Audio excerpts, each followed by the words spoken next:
আসসালামু আলাইকুম, সবাইকে স্বাগতম। আইসিটি বিষয়ের এই যে সত্যক সারণী কি, সত্যক সারণীর ইংরেজিতে ট্রুথ টেবিল। তো সত্যক সারণীর সংজ্ঞাটা আমরা এইভাবে লিখতে পারি: লজিক ফাংশনের বিভিন্ন ইনপুট এবং আউটপুট সমূহ যে সারণীর মাধ্যমে প্রকাশ করা হয়, যে টেবিলের মাধ্যমে লজিকের ইনপুট আউটপুট সমূহ প্রকাশ করা হয় তাকে বলা হয় এই সত্যক সারণী বা ট্রুথ টেবিল। যেমন আমি এখানে একটা উদাহরণ দিচ্ছি, ওয়াই সমান এ প্লাস বি অথবা এ অর বি। তো তাহলে এর জন্য সত্যক সারণীটা আমরা এইভাবে অঙ্কন করতে পারি। এই যে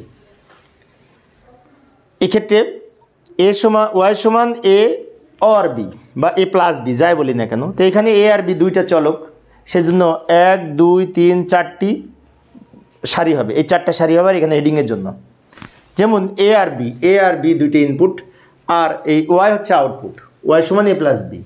অর্থাৎ এই সত্যক সারণীতে ইনপুট হচ্ছে এ বি আর আউটপুট হচ্ছে এ প্লাস বি, তাই না? তাহলে ইনপুট এবং আউটপুটের মান আমরা এই 4টা 1 2 3 4টা সারিতে উপস্থাপন করব, 0 এবং 1 বিন্যাস করে।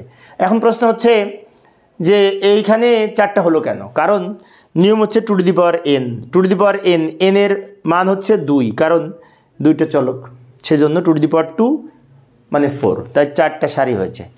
4টা সারি হলে এখানে 0 থেকে 3-এর মান, 0-এর বাইনারি, 1-এর বাইনারি, 2-এর বাইনারি, 3-এর বাইনারি, 0-এর বাইনারি, 1-এর বাইনারি, 2-এর বাইনারি, 3-এর বাইনারি, বাম দিকে আমরা 0 দ্বারা পূর্ণ করে দিব।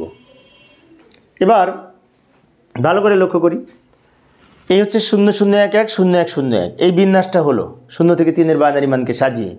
এবার যোগের কাজ যেহেতু করব, 0 আর 0 যোগ করে 0, 1 আর 0 যোগ করে 1, 1 আর 0 যোগ করে 1, 1 আর 1 যোগ করে 1, কারণ দুইটি ইনপুটই সত্য হলে আউটপুট সত্য হবে, দুইটি ইনপুট 1 হলে আউটপুট 1 হবে, যোগের নিয়মে বলা আছে।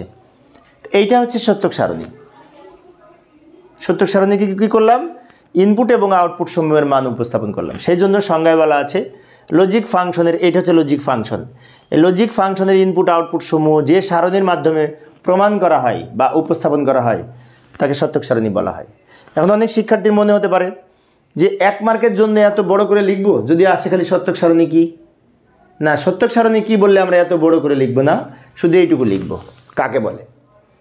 যে সারণীর মাধ্যমে লজিক গেটের ইনপুট আউটপুট সমূহ দেখানো হয় তাকে সত্যক সারণী বলা হয়, সহজে এইভাবে লিখব।